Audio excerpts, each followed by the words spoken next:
Hello kids, welcome to Magnet Brains. Magnet Brains जहाँ K to 12 तक की free education मिलती है। मेरा नाम मैगी है और मैं आपकी इंग्लिश टीचर हूँ। कैसे हैं आप लोग फ्रेंड्स? आई एम श्योर आप सभी लोग बहुत अच्छे होंगे। चलिए फ्रेंड्स, आज की वीडियो में हम लोग क्या पढ़ने वाले हैं? आज की वीडियो में हमने जो स्टोरी पढ़ी थी आउट आउट, उस स्टोरी की हम एक्सरसाइज करने वाले हैं। चलिए अब मुझे फटाफट से सबसे पहले ये बताइए कि हमने जो स्टोरी पढ़ी थी उसमें क्या था किड्स? उसमें दो बच्चे थे, जीत और बबली। जीत और बबली क्या करते हैं? जीत और बबली एक हॉलिडे के दिन पे बहुत सारे गेम्स खेलते हैं, जैसे कि स्किपिंग रोप और हाइड एंड सीक। उसके बाद वो लोग क्या खेलते हैं किड्स? वो बैट एंड बॉल खेलते हैं। फिर क्या होता है किड्स? फिर जो बॉल है वो जीत इतनी ज़ोर से मारता है कि वो मोहित के गार्डन में चली जाती है। मोहित के गार्डन में जाने के बाद उन्हें ये पता चलता है कि मोहित का घर तो लॉक है। फिर वो अपनी बॉल नहीं निकाल पाते हैं। उसके बाद बबली क्या करती है? बबली अपने घर में से छोटी छोटी चीज़ों से एक नई बॉल बनाती है। किन चीज़ों से बनाती है? वो कुछ रैग्स लेती है, कुछ पेपर्स और वूल, इन तीनों चीज़ों को मिला के वो एक स्ट्रिंग से बांध देती है और क्या बना लेती है? एक बॉल। फिर उस बॉल से जीत और बबली खेलते हैं और इसके बाद क्या होता है किड्स? बबली जीत को आउट कर देती है। ठीक है, क्या आपको स्टोरी याद आ गई किड्स? अब चलिए हम फटाफट से इसकी एक्सरसाइज जो है वो देखते हैं। ठीक है किड्स, पहले हम लोग साइट वर्ड्स करेंगे। साइट वर्ड्स क्या होते हैं? जो हम नॉर्मल रोज़ की बातों में यूज़ करते हैं। ठीक है किड्स, पहला वर्ड क्या है? पहला वर्ड है दिस।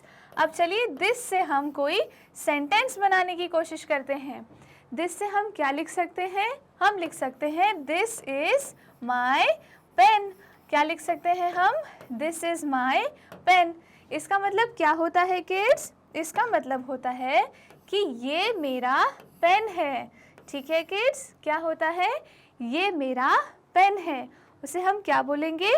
हम बोलेंगे दिस इज़ माई पेन। चलिए अब हम फटाफट से नेक्स्ट वर्ड पे आते हैं। नेक्स्ट वर्ड में क्या लिखा है? अ लिखा है। अ हम कैसे लिखें सेंटेंस में? हम लिख सकते हैं आई एम अ गर्ल। क्या लिख सकते हैं? I am a girl. और जितने भी बच्चे जो बॉय हैं वो क्या लिख सकते हैं? I am a boy. ठीक है, तो मैं तो यहाँ पे क्या लिखूँगी? मैं लिखूँगी आई एम अ गर्ल। ठीक है किड्स, इसमें हमने कौन सा वर्ड देखा? हमने देखा अ वर्ड। ठीक है, हमने देखा अ, आई एम अ गर्ल। ठीक है किड्स, चलिए फटाफट से नेक्स्ट वर्ड देखते हैं। नेक्स्ट वर्ड में लिखा है हाउ। हाउ हम किसी क्वेश्चन में यूज़ करते हैं। सबसे इजी क्वेश्चन जो हम हाउ से सोच सकते हैं वो क्या होता है किड्स? हम पूछते हैं नॉर्मली जब भी हम किसी नए इंसान से मिलते हैं, बड़े दिनों बाद मिलते हैं, तो हम उनसे क्या पूछते हैं? हम पूछते हैं how are you. How are you का मतलब क्या होता है? कि आप कैसे हैं। ठीक है, जब मैं आपसे वीडियो के पहले पूछती हूँ ना किड्स कि आप लोग सब कैसे हैं, तो मैं आपसे क्या पूछ रही हूँ? मैं पूछती हूँ how are you.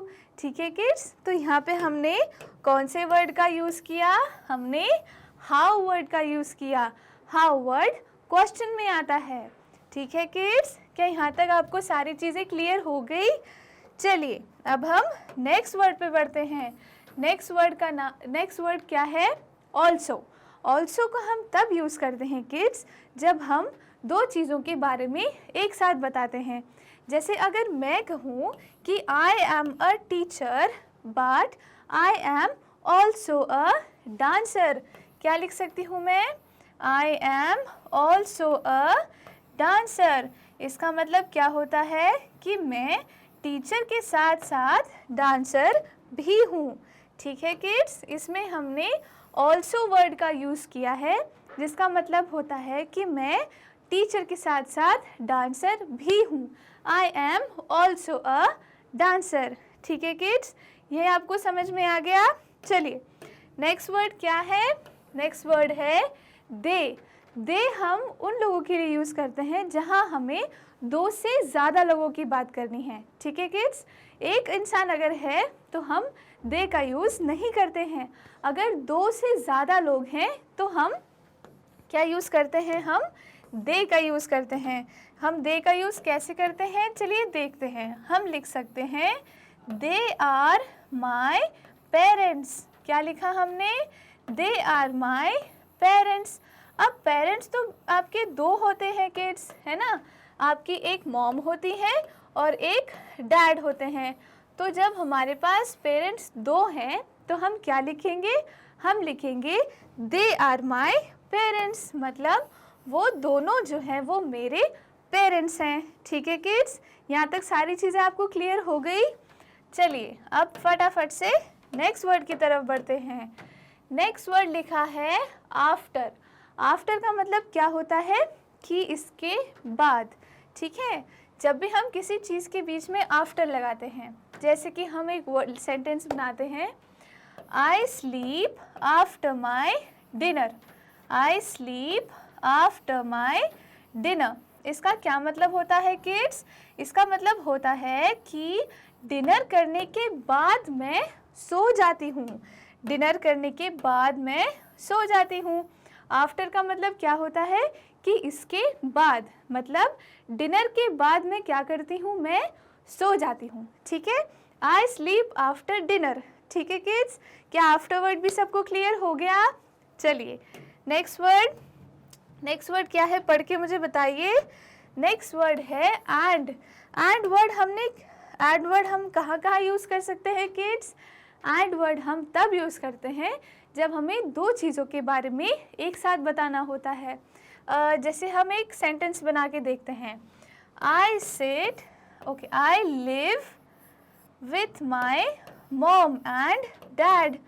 I live with my mom and dad. इसका मतलब क्या हुआ कि मैं अपने मॉम और डैड के साथ रहती हूँ, ठीक है किड्स। इसका मतलब क्या हुआ कि मैं अपने मॉम और डैड के साथ रहती हूँ। यहाँ पे दो लोगों के बारे में हम एक साथ बता रहे हैं, तो हम लिखेंगे मॉम एंड डैड, ठीक है किड्स। एंड का यूज़ आपको क्लियर हो गया। अब हम फटाफट से लास्ट वर्ड पे आते हैं। लास्ट वर्ड लिखा है ऑफ। ऑफ हम कैसे यूज़ करते हैं किड्स, जैसे हम एक सेंटेंस बनाते हैं यहाँ पे, I am the son of my mom.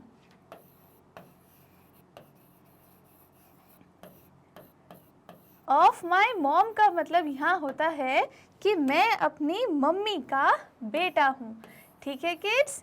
Of word हम कैसे यूज़ करते हैं कि मैं अपनी मम्मी का बेटा हूँ, मतलब I am the son of my mom, ठीक है किड्स। अब आप इसमें कंफ्यूज मत होना किड्स, ठीक है।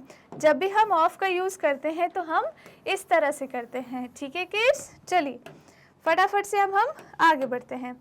आगे हमने कुछ न्यू वर्ड सीखे थे अपनी वीडियो में, जब हम आउट की स्टोरी पढ़ रहे थे तो हमने वो नए वर्ड्स क्या क्या सीखे थे।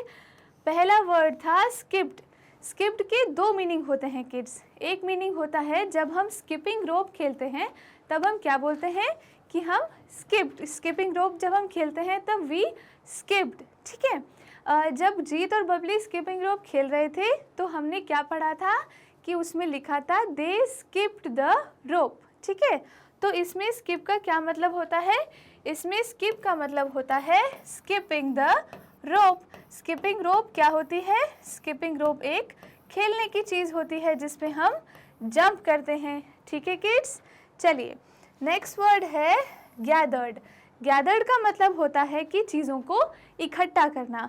जब हम बहुत सारी चीज़ों को एक साथ इकट्ठा कर लेते हैं तो हम क्या बोलते हैं, हम बोलते हैं कि हमने उसे गैदर कर लिया, मतलब इकट्ठा कर लिया, ठीक है किड्स। तो गैदर्ड का मतलब क्या होता है, हमें गैदर्ड से समझ में आता है कि हम जब कुछ चीज़ों को इकट्ठा कर लेते हैं तो हम बोलते हैं गैदर्ड, ठीक है किड्स। चलिए नेक्स्ट वर्ड क्या है, नेक्स्ट वर्ड है थ्रू। थ्रू हम कैसे लिखते हैं, जब हम थ्रो बोलते हैं तो थ्रो का पास्ट टेंस होता है थ्रू। जैसे मैं आपको समझाती हूँ, जब जीत और बबली खेल रहे थे तब उस सेंटेंस में क्या लिखा था?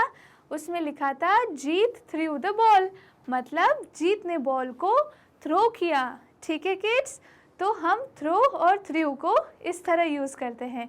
इसमें आप कंफ्यूज नहीं होना, हम आगे वाले वीडियोस में इन चीज़ों को और क्लियरली पढ़ेंगे। ठीक है किड्स, चलिए अब हम आगे बढ़ते हैं।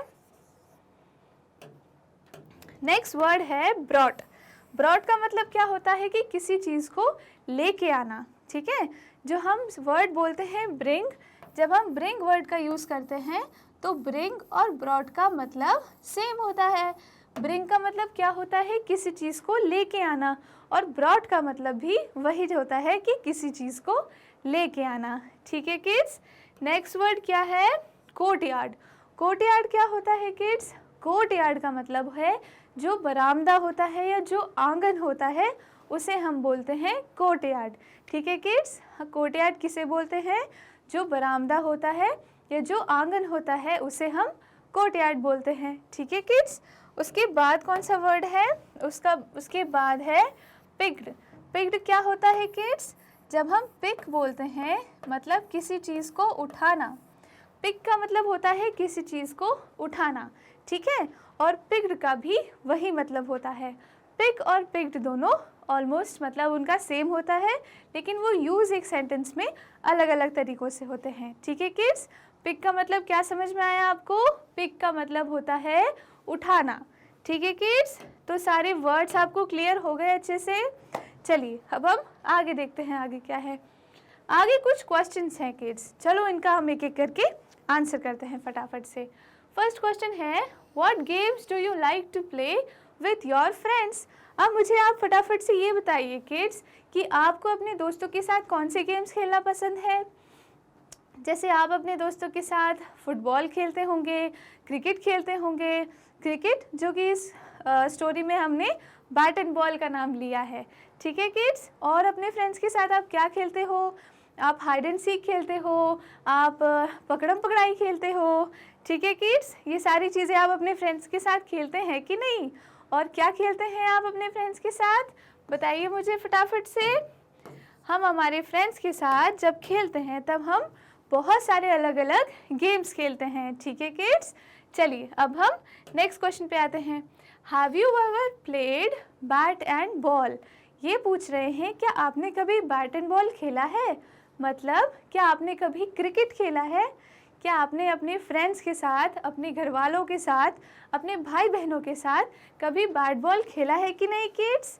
बताइए मुझे, क्या आपने बैट बॉल खेला है? बैट बॉल कैसे खेलते हैं? जिसमें एक बैट होता है, एक बॉल होती है, और हम उसको बॉल को बैट से जोर से मारते हैं। ठीक है किड्स, बैट बॉल को हम और क्या बोलते हैं? हम बोलते हैं क्रिकेट। ठीक है किड्स, चलिए नेक्स्ट क्वेश्चन क्या है? Babli made a ball using a few rags, paper, wool and string. ठीक है, मतलब बबली ने बॉल कैसे बनाई थी? कुछ रैग्स, पेपर, वूल और स्ट्रिंग को लेके बबली ने एक बॉल बनाई थी। Have you tried to play a game using the things around you? मतलब इसमें पूछ रहे हैं क्या आपने अपने आसपास की चीज़ों को लेके कभी कोई गेम खेला है? क्या आपने अपने घर पे कुछ रखा हुआ ऐसा सामान है जिसको यूज़ करके आप गेम खेल रहे हो? क्या आपने ऐसा किया है? What did you play? Name the things that you used to play. Talk about it in the class. क्या लिखा है इसमें? ये पूछ रहे हैं कि आपने अपने घर का कुछ सामान उठाकर क्या उससे आपने कोई गेम खेला है? मैं आपको बताती हूँ किड्स, जब मैं छोटी थी और जब मैं बहुत छोटी थी तब मैं बैट एंड बॉल खेलने के लिए पता है क्या यूज़ करती थी? मैं एक बुक यूज़ करती थी। एक बुक को मैं बैट बना लेती थी और पेपर का रोल बना के उसे बॉल के साथ खेलते थे। तो उस तरह हम लोग हमारे घर के जो सामान हैं उन्हें यूज़ कर करके हम किसी तरह हम कुछ ना कोई नई नई गेम्स हम लोग खेलते थे। ठीक है किड्स, चलिए एक और एक्सरसाइज है, हम ये भी फटाफट से कर लेते हैं। इसमें लिखा है read the pages of the story again and number the following sentences in their correct order. मतलब कि इसमें कौन सी चीज़ पहले हुई थी ये आपको मुझे बतानी है। अब मुझे बताइए, बबली हिट द बॉल, उसके बाद लिखा है जीत थ्रू द बॉल, उसके बाद लिखा है the ball went into Mohit's garden. उसके बाद लिखा है Jeet got ready to throw the ball and last sentence is they lost the ball. अब आप मुझे बताइए कि इसका करेक्ट ऑर्डर क्या हो सकता है किड्स? इसका करेक्ट ऑर्डर क्या हो सकता है किड्स? इसका करेक्ट ऑर्डर है कि पहले जीत ने क्या किया, जीत बॉल थ्रो करने के लिए रेडी हुआ, ठीक है। तो ये हमारा सेंटेंस नंबर 1 है। सेंटेंस नंबर 2 क्या है कि जीत ने बॉल जो है वो थ्रो कर दी, तो ये हमारा सेंटेंस नंबर 2 हो गया। जीत ने जब बॉल थ्रो करी तब बॉल बबली ने क्या करा, बबली ने अपने बैट से उस बॉल को हिट करा, तो ये एक सेंटेंस नंबर 3 हो गया। उसके बाद क्या हुआ, जो बॉल है वो मोहित के गार्डन में चली गई, तो ये सेंटेंस नंबर 4 हुआ। और लास्ट सेंटेंस क्या हुआ किड्स कि बॉल मोहित के गार्डन में चली गई तो उन लोगों ने बॉल को खो दिया, मतलब दे लॉस्ट द बॉल। ठीक है किड्स, आपको सारी चीज़ें याद आ रही है? क्या आपको ये सारी एक्सरसाइज क्लियर हो गई किड्स? चलिए, तो आज की क्लास में हमने क्या पढ़ा किड्स? आज की क्लास में हमने आउट की एक्सरसाइजेस करी, ठीक है। क्या आपको आउट स्टोरी अच्छे से समझ में आ गई? ठीक है किड्स, तो ये सारी वीडियोस जो आप मैग्नेट ब्रेन्स के यूट्यूब चैनल पे देख रहे हैं, ये सारी वीडियोस हमें मैग्नेट ब्रेन्स के एप्लीकेशन और वेबसाइट पे भी मिल जाएंगी। वेबसाइट का नाम क्या है? www.magnetbrains.com। और भी बहुत सारे कोर्सेज़ हैं जो मैग्नेट ब्रेन्स फ्री में बताता है, ठीक है किड्स। और ये सारी ई नोट्स और ई बुक्स जो है उनका लिंक जो है वो आपको डिस्क्रिप्शन में मिल जाएगा, ठीक है किड्स। क्या आज की क्लास, आज की वीडियो आपको अच्छी लगी किड्स? चलिए अब हम आगे वाली वीडियो में मिलते हैं। Thank you so much, bye bye.